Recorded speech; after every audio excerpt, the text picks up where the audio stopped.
I've sat down with over 500 electric car owners and dug through real-world repair logs, service records, and owner forums.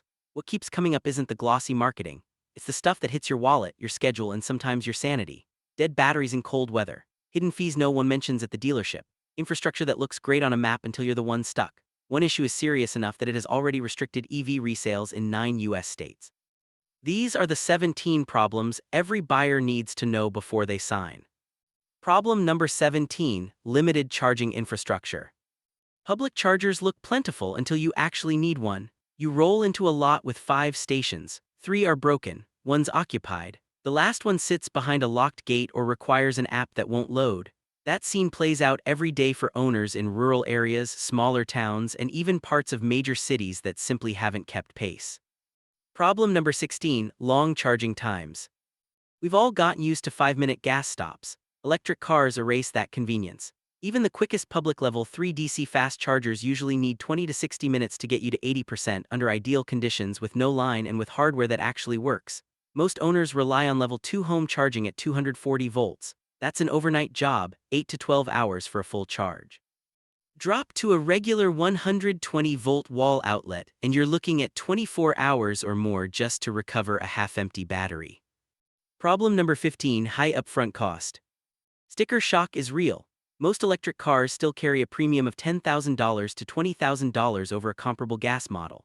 A Chevy Bolt might start around $27,000 while a similarly sized Trax sits under $22,000. Step up to Tesla, Rivian, or Lucid territory, and you're easily in the $50,000 to $90,000 range before options. The battery pack is the single biggest reason lithium-ion cells drive manufacturing costs higher. Problem number 14, battery degradation. Your phone battery weakens after a few years. EV batteries do the same. Data from Recurrent and the Department of Energy show average capacity loss of about 2 to 3% per year. After 8 years, a 300-mile pack can be delivering 240 miles or less, sometimes noticeably worse in extreme heat or cold. I've seen high-mileage Teslas still performing solidly past 100,000 miles. Problem number 13, expensive battery replacement. The single most expensive component in an EV is the one you hope never to replace. Outside warranty, a new pack routinely runs $12,000 to $20,000 and can climb higher. Luxury models like the Tesla Model S or Lucid Air can hit $25,000 including labor and diagnostics. Mainstream vehicles, Hyundai Kona Electric, Volkswagen ID.4. Problem number 12, limited driving range. 300 miles sounds comfortable until you actually drive it. Most current EVs are rated between 200 and 300 miles. Real-world numbers shrink quickly. Highway speeds, heavy cargo, cold weather, or simply running the climate control can erase 50 to 100 miles.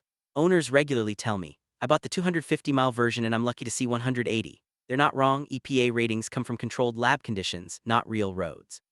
A conventional Camry or Accord can still deliver 500 to 600 miles on a tank. Problem number 11, poor cold weather performance. Cold weather can cut EV range by 30 to 40%. Batteries simply deliver less energy when chemical reactions slow down.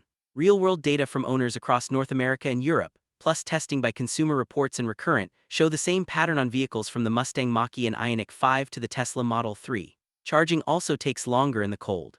Regenerative braking is limited until the pack warms up. Problem number 10, towing and payload limitations. Trucks like the Ford F-150 Lightning and Rivian R1T advertise towing capacities over 10,000 pounds. Real-world tests tell a different story. Towing even 5,000 pounds can cut range in half. A truck rated for 300 miles may struggle to reach 150 with a trailer. Extra weight, aerodynamic drag, and sustained high power draw empty the battery fast. When you do stop, most public chargers aren't designed for trailers. You often have to unhitch just to plug in. Electric SUVs face the same reality on a smaller scale. Problem number 9, inconsistent real-world range. EPA numbers are lab results. Real roads change everything. Speed, temperature, hills, wind, driving style, tire choice, even how full the trunk is, all of it moves the number. A 300-mile rated EV driven at 70 mph on the highway can drop to 220 miles or less. Add climate control or a grade and it falls further. Independent testing of the Model Y, EV6, and Polestar 2 regularly shows 10 to 25% less range than advertised depending on conditions. That's why range anxiety never fully disappears. Problem number 8, home charging challenges. Overnight home charging sounds effortless until you try to install it. No garage or dedicated parking spot, you're largely out of luck.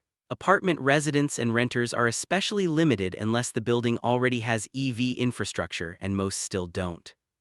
Even homeowners face real costs. A level 2 charger runs $500 to $800. Installation can add another $500 to more than $2,000 depending on panel capacity and wiring. Older homes sometimes need a full electrical upgrade. Problem number 7, long-term unknowns. Most EVs on the road today are still relatively young. We simply don't have the long-term data we have for gas cars after 200,000 miles. Motors, battery systems, software, and electronics are still being stress-tested in the real world. Repair costs, reliability curves, and residual values beyond the first decade remain educated guesses.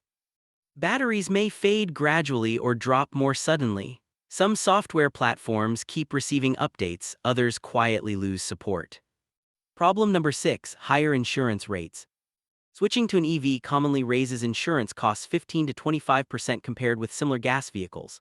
Several factors drive the difference. Parts, especially batteries, sensors, and specialized body panels, are expensive.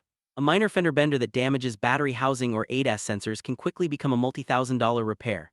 Advanced driver assistance systems and large touchscreens improve safety, but raise the cost of fixing them. Fewer shops are properly equipped and trained, so labor rates climb. Problem number 5, limited used EV market. The used electric car market remains smaller and more uncertain than the conventional used car market. Fewer choices, more caution from buyers. Many used EVs are near or past the end of their battery warranty, which makes shoppers nervous given the cost of a replacement pack. Battery health itself is hard to verify. Two identical year, mileage cars can have very different remaining range depending on charging habits and climate. Software support is another variable identical. Problem number 4, repair and service limitations. Not every shop is ready for electric vehicles. They require different tools, safety procedures, and training. Independent shops are still catching up, and even some dealerships are building capacity.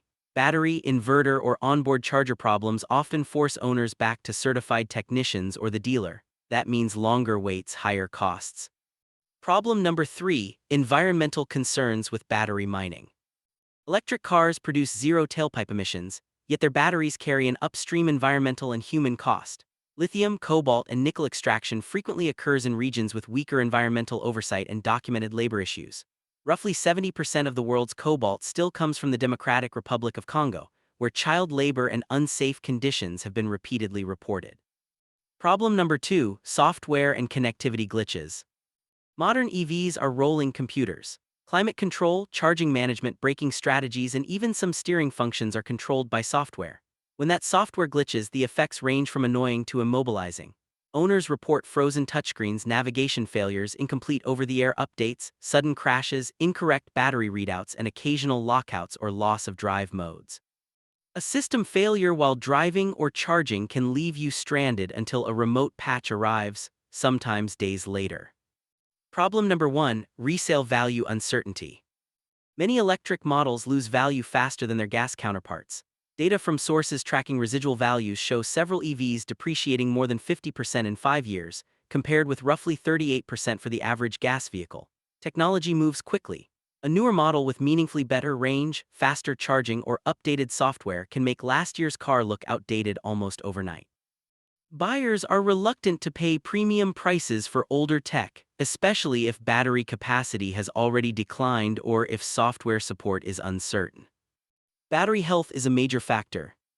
Now you know the 17 issues that keep showing up in real-world ownership. The technology is advancing, the infrastructure is expanding, and some of these problems will shrink over time. Others will remain until the industry solves them at scale. The next generation of vehicles is already arriving with answers to several of these pain points. In the next video, I'll break down 13 new 2025 models that change the equation in meaningful ways. The link is on screen. See what the future actually looks like.